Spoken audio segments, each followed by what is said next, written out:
Hi guys, I'm practicing for my advanced Google Ads course I'm putting out in February for LinkedIn, and I thought that this would be really valuable for the Ladder team as well. So I'm just going to run you through it.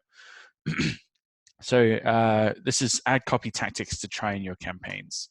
And the purpose of this is really to give you the beginnings of a swipe file. A swipe file is a collection of tested and proven advertising and sales letters. So most advanced copywriters and marketers, creative directors will keep a swipe file of examples of types of tactics that have worked well for them in the past.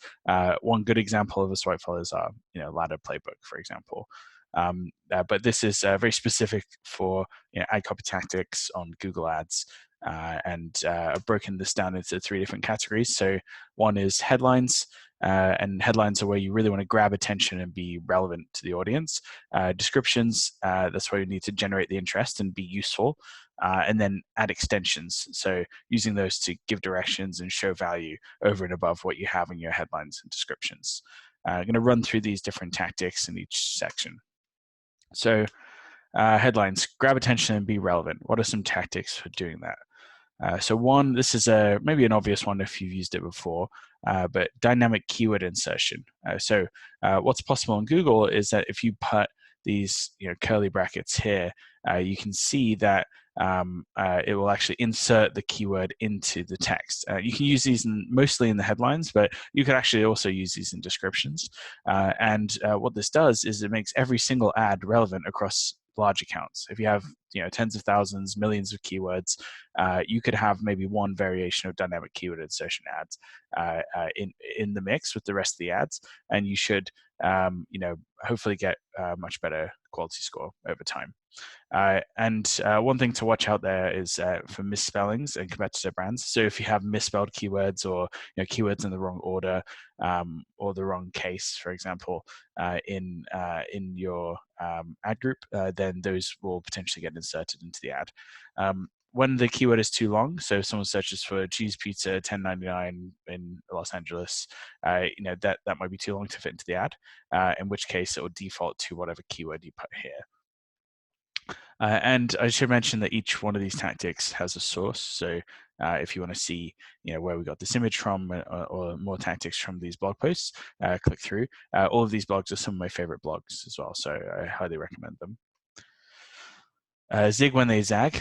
So this is just a good example of what not to do. You can see that Marketing, Pardot, Silverpop, these all have multi-million-dollar marketing budgets, and their clients pay them a lot of money, and yet they all just have basically the keyword and their brand term in the headline. If your search results page looks like this, then by being a little bit different, maybe doing something that's not just putting the keyword in there, you can stand out a bit more from the crowd.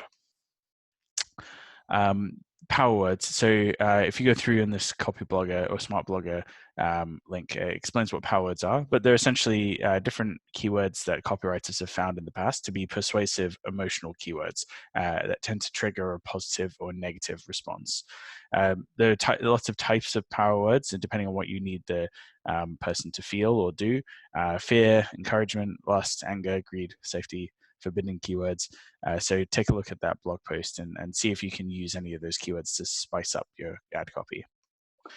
Positive sentiment. So this is an analysis done by WordStream. They found that only 2% of the top performing ads had negative sentiment analysis. So so that's really, really interesting.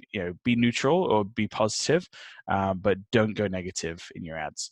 45% of the top text ads conveyed a positive sentiment, and 53% were neutral. Descriptions. This is where you need to generate interest and be useful. So what are some tactics for doing that? Raw quantity. So you see here, MailChimp says, join more than 9 million people who use MailChimp to design and send 600 million emails every day. That adds a lot of proof that you're a credible, reliable platform or your product is good. 9 million people can't be wrong, right? And it's very impressive. One tip here is to make it relevant to the CTA. So, for example, if you said more than 9 million people have signed up for MailChimp, and then it says sign up for free, that tends to increase conversion rates on the ads, and also experiment with getting specific. So if you had a counter that counted up, like for example, I think Monzo Bank has that, then you should then that sometimes improves performance of the ad. You can use dynamic ads to put those counters into the ad as well, so it matches the homepage when they click through. FOMO, fear of missing out. So this is actually another dynamic ad functionality. If you have a sale that ends at a specific amount of time or a time-limited offer, then it can be really, really good to insert these into your ad. These actually function that works very similar to dynamic keyword insertion. And if you click through on this blog post, you can find out how it works. But you can put a timer down to a specific time on a specific date, and then the ad will dynamically update. Loss aversion is a really powerful motivator. People feel losses much more than they feel gains. So it's definitely something to try out.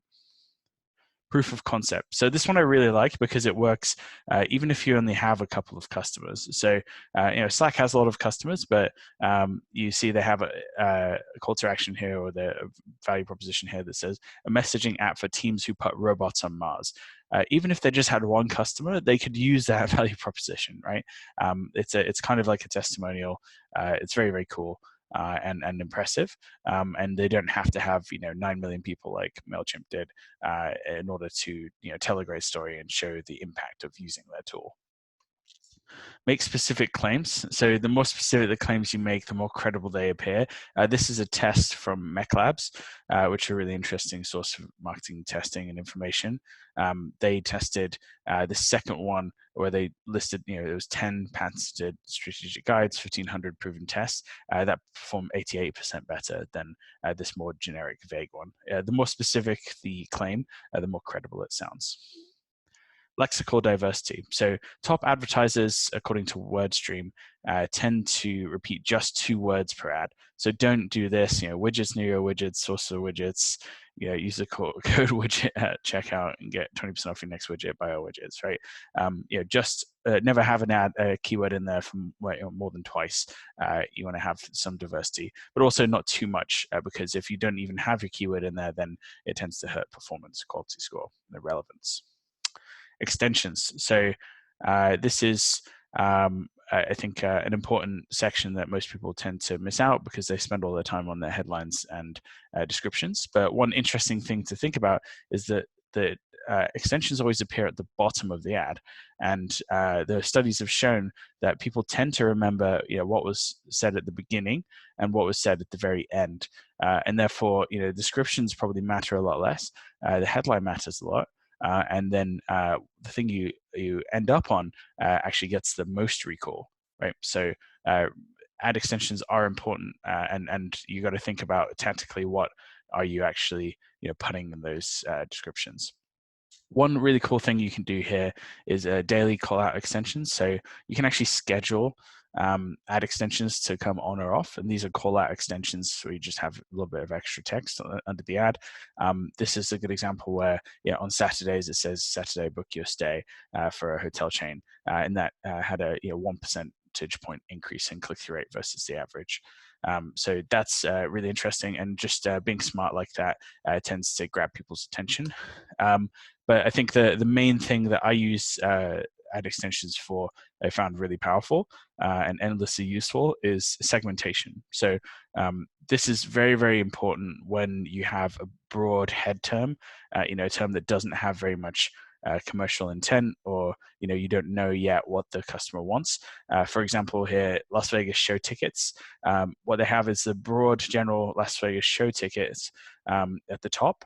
But then they have these site links here where you allow people to self-select deeper into the site, and that's going to really increase the conversion rate after they click on this ad. So, we know that they're interested in the Las Vegas show tickets. Cirque du Soleil could be very interesting to them, right? Or maybe they hate Cirque du Soleil and they're actually after a comedy show. or they want to be cheap and go under $50, right?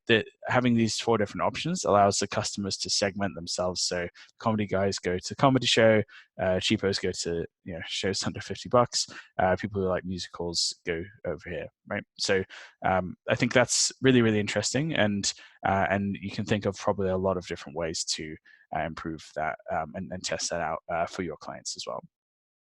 Cool. So hopefully that was useful for you. There's a lot of information in there. Feel free to go back and read through all these different links. I think you'll find it useful. Okay. Take care.